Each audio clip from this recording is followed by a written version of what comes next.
What's going on, guys? So here's the deal. Ike and I just got back from Texas, and it was an amazing trip to go power sports. Had a ton of fun at the swap meet.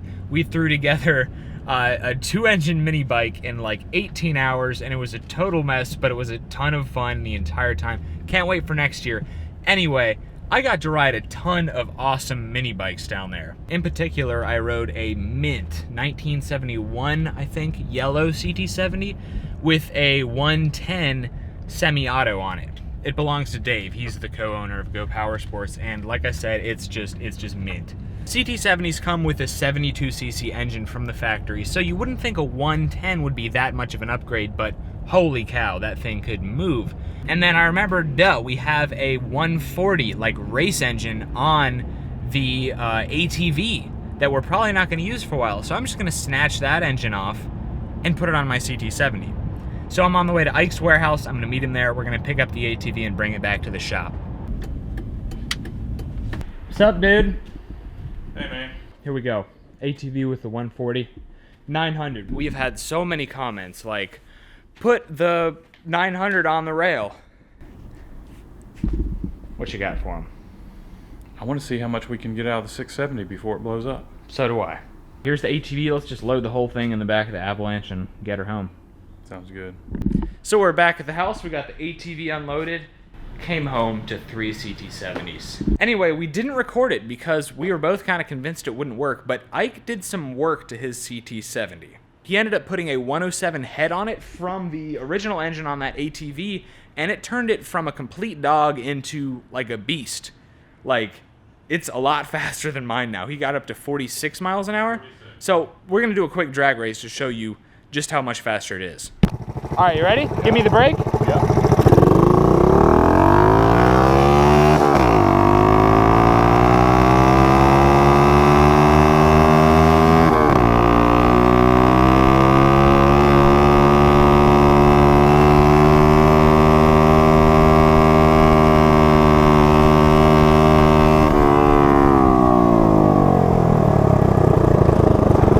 See what I mean?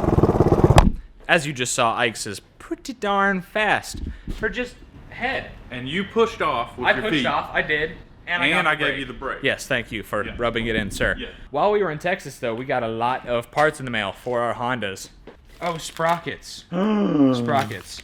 So, yeah. More speed. Ooh. Ignition coils for the 670, finally, dude. That looks... I wanted it because I saw it on, I think, Dave's bike or someone's bike down in Texas at Go Power Sports, and I was like, I gotta have these things. I'd say that's real close. That yeah, looks really good to me. So we just poked around a little bit, and we found out that the 140 doesn't have a charging system. So by swapping it onto my bike, it's not going to have a headlight or turn signals, which is going to make it illegal to ride on the street. This engine's going in there just for testing purposes, really. I want to see if I like the manual transmission, and I want to see what I think of the power of a 140. It may be too much, honestly. I don't want the front wheel to be able to come off the ground anytime. Off comes the, old shock. All right, here is the new piece. And let's see, hold on. Yep, man, I need to punch these little collars out on the bottoms. So when you don't have a punch, this will work in a pinch. Oh, dude. Nice job. All right, maybe it looks a little funny. Yeah.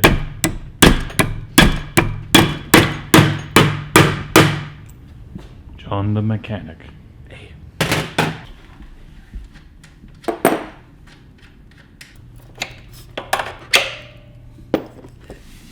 Perfect fit. So you got him. I did. Sticker off, but it's really stiff. Did I mess up, dude? I've already started removing the engine from the 140 ATV. Got the exhaust off. I got the 2 nuts off of the motor mounts. Now wiring and oil cooler and the fun stuff. it's a good thing we're removing this engine, because probably the next time you rode it, you would probably seriously hurt yourself. Bam! Look at that. It's not even connected. And oh! Oh, dude, no, that's not even connected either. Holy cow, man. I don't know if it is. It's by a thread. It's not. It's not. That it's not is connected. Terrifying. Dude, I don't think this thing was made to handle a 140 performance. Yeah, we engine. put this thing through the ringer, dude. Especially that last time at Busco Beach. So I see you disconnect or took the CDI box loose. I did. Probably gonna have to unplug it to pass it through stuff. Here's the CDI box sitting right on the fender. Okay, I'll just put it. Since we know that these things are delicate. Alright, so I'm pulling the intake and carburetor off to make it easier to slide the engine out. I think we're good to go here. They're like extra wires from the 107 that we never pulled out, so it's a little confusing, but it should be just fine. So, we got the oil cooler. Alright. Remember, we had to twist it out. We couldn't just plop it in. We couldn't just, no, we had to twist the whole thing. Alright. That wasn't too bad. Alright. You know, with that engine out, we could do some frame repairs, some, I don't know. It's bad. Gusseting, I don't know. It's pretty bad. Ike and I had kind of a gentleman's agreement. Ike mentioned that he was going to put 300 miles on his bike before we put new engines on him, which would be early June, and I was like, there's no way. And we never made it an official bet, but it was more of like a gentleman's agreement. That was last night. He's put 42 miles on his bike since then. And with the new head, it runs like 52 miles an hour. Yeah. I'll add the picture in, but that you sent me. Don't recommend doing that. So we pulled over for gas, and he put 90 octane ethanol-free fuel in it, and it started pinging. So that new head has so much compression that you need race gas. He's got a race 72cc engine. Still not sure how I feel about those. You know, I feel like it had an original look, and now it's like mostly original, a little bit of aftermarket. So I think it needs to go one way or the other. You know what I mean? Do you think maybe the silver rather than the gold would make it look better? I don't know. So the first thing John is doing is taking the Kickstart off and seeing if it will fit on the 140. 140. Thank you. Yes, sir.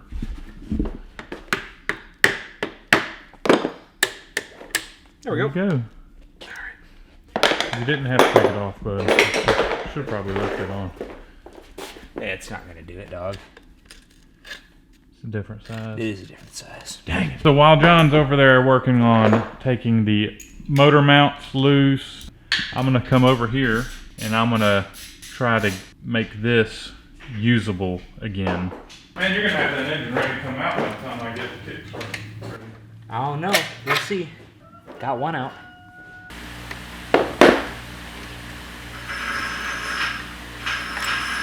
What you doing, bud? Just trying to unbolt this chrome piece here. This thing is an oily pile. Not just the chrome, but also the kickstand, dude. Yep, the kickstand, and I guess foot pegs are attached on that too. That is nasty. And it's got cracks in it, broken spots, doesn't it? Does. Yep, that's broken. So you can weld that up. Yep. Oh my. It's fine, dude. Oh, God, the wiring harness. Oh no. Oh, no. John. Oh, dear. No. Can you unplug that wiring thing there? Yep. As long as it's not, like, destroyed already. So we ordered this sprocket from eBay for, like, $4. I'm a little skeptical, honestly. We got a 13 here, got a 17 here. So looking at a big improvement in top speed and decrease in acceleration, which, frankly, I'm okay with. So I guess for everyone along in the comments who's going to be like, you know, you're devaluing your bike by putting a 140 on it. I mean, there are other original CT70s out there. I got mine because I want to have fun with it. And I'm not going to hack it up. I'm not going to do anything permanent. And you're not throwing away your 72cc engine. That's right. I'm keeping it, and I'm going to just put it off to the side, rebuild it slowly. But for now, I want to party. Up. Maybe. Okay.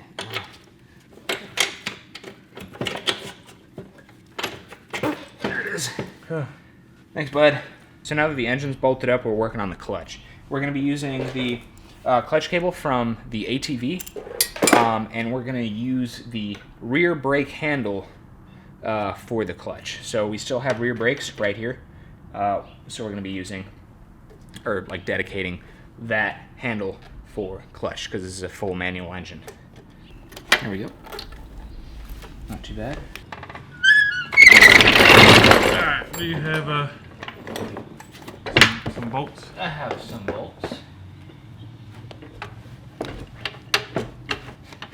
Good afternoon, guys. Ike and I were really hoping to get this thing on the road yesterday, but something came up and I had to help drive an old teacher home from the hospital who had a heart attack. Thankfully, she's okay. Anyway, we've just been having other problems too. Like, this engine is way bigger, just physically, than the 72 over there. It's just a lot wider, so I've had to do some trimming and like stack a lot of washers under there just to get these pegs to fit on where they used to fit, and then that has pushed this down. And then on top of that, from all the moving around of the engine, we had a one of these fittings fall off the braided line for the oil cooler. All this stuff is reversible, and it's looking like, you know, we were talking about how we're both going to do 140s.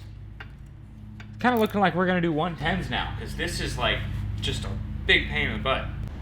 I need to make sure this carb is going to fit too. That could be a big problem. There we go. So that's the carburetor. Let's try throttle. It opens and it closes. Carburetor's on, throttle works, all that's good. Just need to hook up the fuel. That's not a big deal. I need to weld Kickstart on, which shouldn't be a big deal. It's going to be in the way of the exhaust a little bit, but it'll be all right. So I'm pretty much ready to go with my 140 swapped CT70. I just finished welding the Kickstarter back together.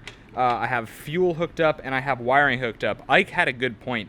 I don't actually need to tie the engine in with the battery. I'm not going to have charging and it's going to drain my headlight real quick, but for testing purposes it's going to be great.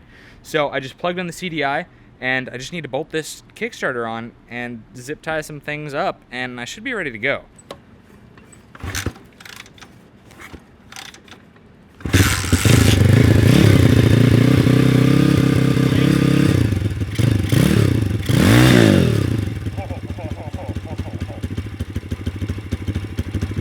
Gotta remember, this is the clutch now and the shift pattern's different.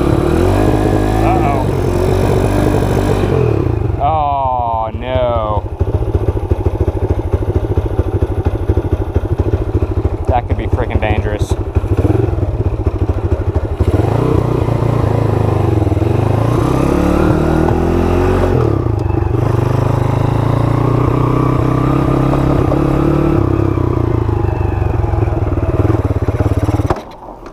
All right.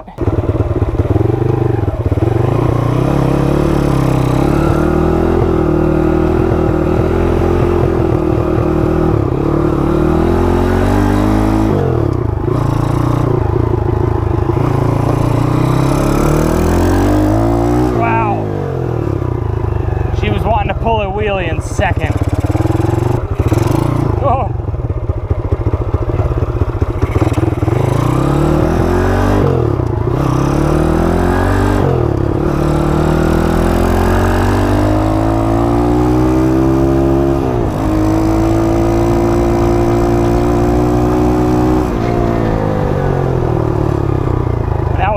Right there. I only have 3/4 throttle.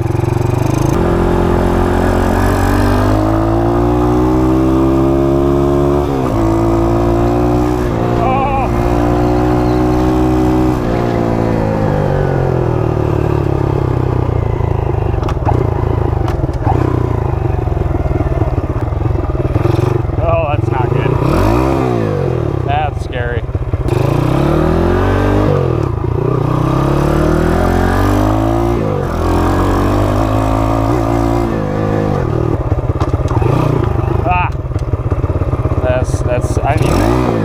I need to do something about that ASAP. So Ike is here. He helped me get full throttle, or like that far away from full throttle on the carburetor, and we rerouted my throttle cable just for testing purposes.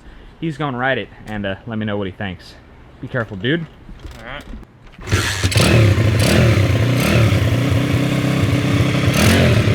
Sounds nice, doesn't it, Joe?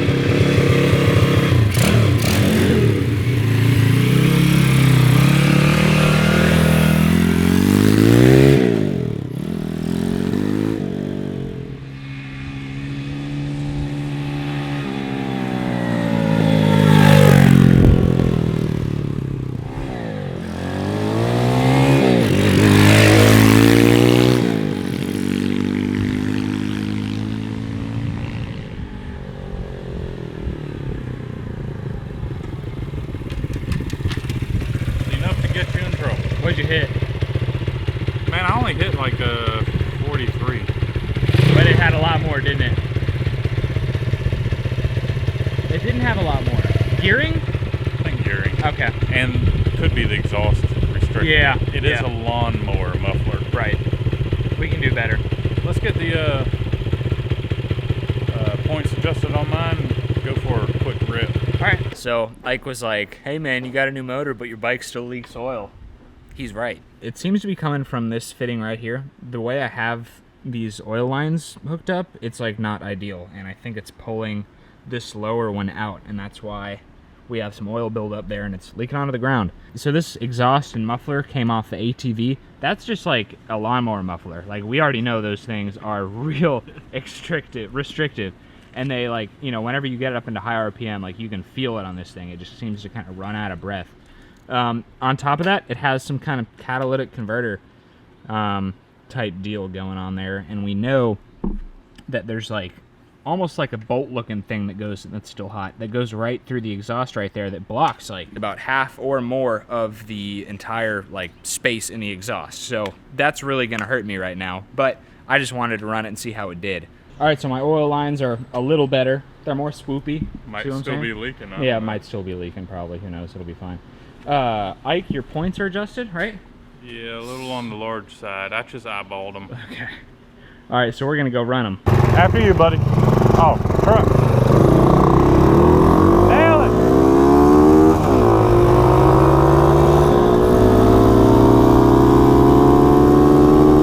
On they go!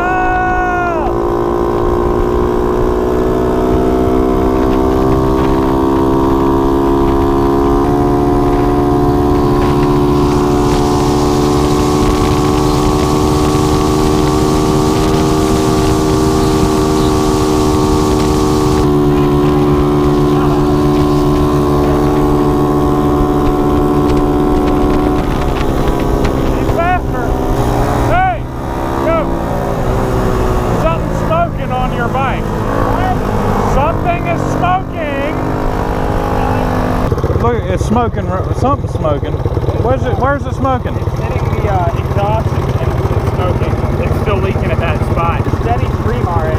All right, let's go. Let's go back. Okay. Yeah. Sorry, dog. Oh, it's cool. Gotta work on that bet. 300 miles. Yeah. Just over 200 more to go, buddy.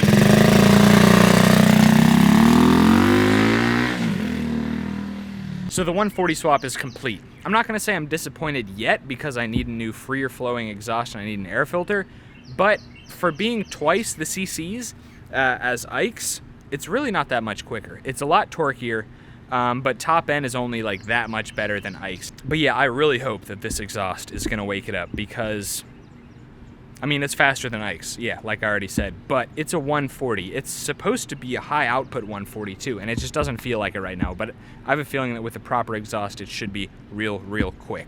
Anyway, thanks for watching this video, guys. Check us out on Facebook and Instagram at Cars and Cameras Reviews.